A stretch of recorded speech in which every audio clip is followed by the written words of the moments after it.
let's get into it. Hope you enjoy this tutorial. So, for starters, what we're gonna do is, this is the stock Bossendorf grand piano by Logic. It just comes into it. And so what's awesome about this, which I just sort of had a realization. I was just sort of sitting there thinking, I was like, how can I use this sustain pedal when I don't have one? Because I'm not like a piano virtuoso or anything, you know? So here's how we do it. First, click a MIDI channel. Make sure it's an empty channel slot.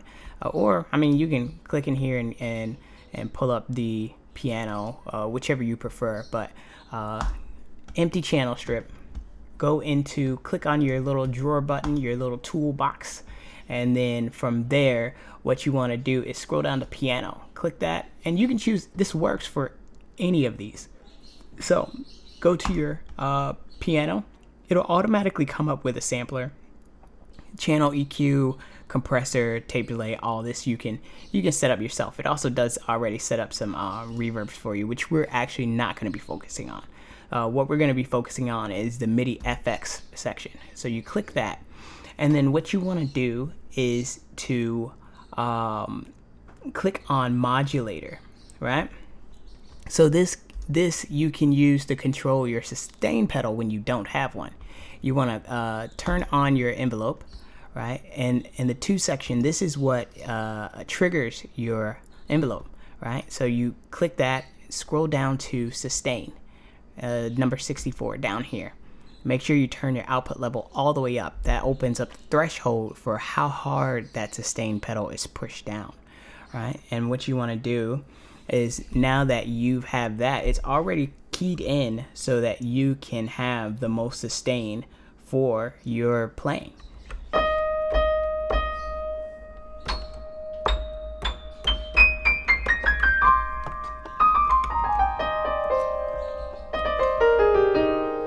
Let me show you what that sounds like before.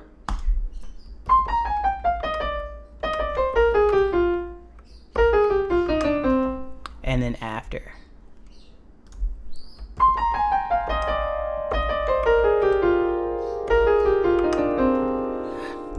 All right, and you notice on here, as I click, the envelope opens up and closes up, right?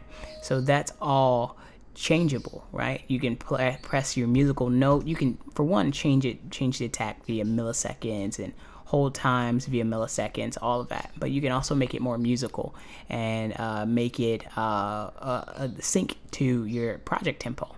So you could change it to, say, a 16th note. Maybe we want to hold this out for half a bar, and then it'll release after 2 bars, right?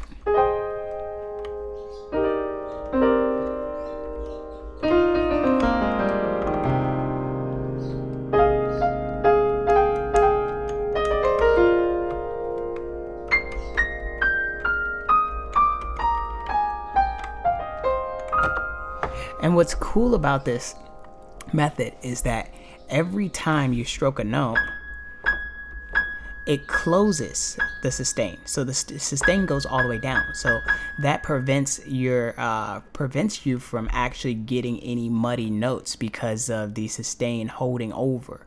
And that'll allow your piano to still sound relatively clean, you know? And one thing you can also do, which I found was super helpful, if you go into your sampler and then you go into your mapping, right?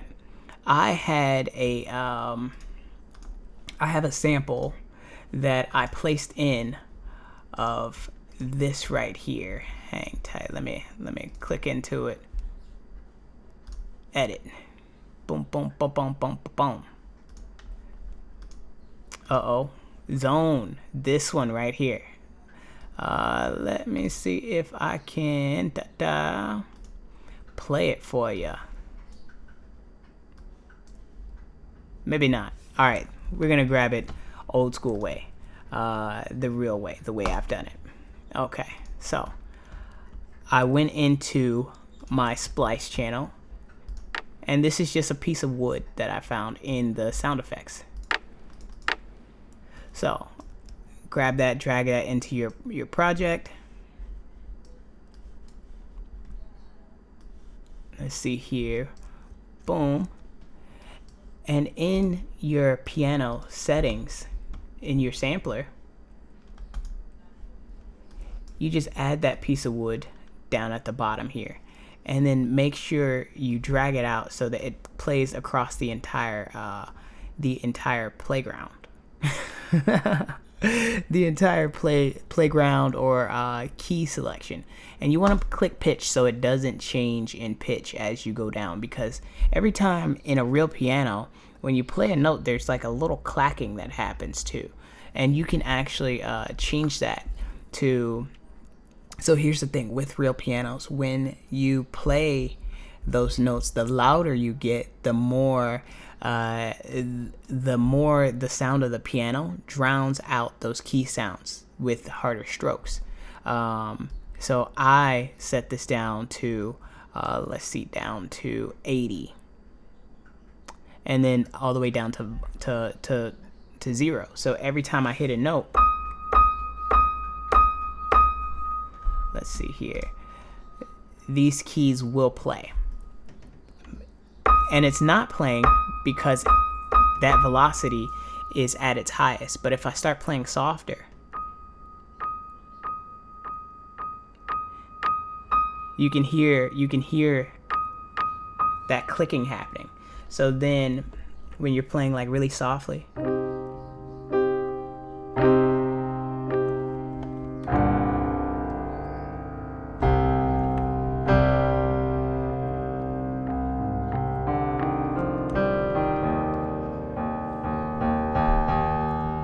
what's really cool is that you can even tune it down an octave. You know, you can tune it to however you want. I'm gonna tune it down an octave just to make it a little bit deeper.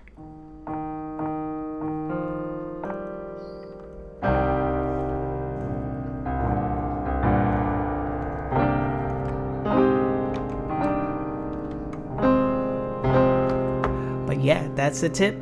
And hope you enjoy that. I hope you can utilize that to make some incredibly compelling music. Go ahead and really dial it in. Get creative, get funky, get whatever have you. You know what I'm saying?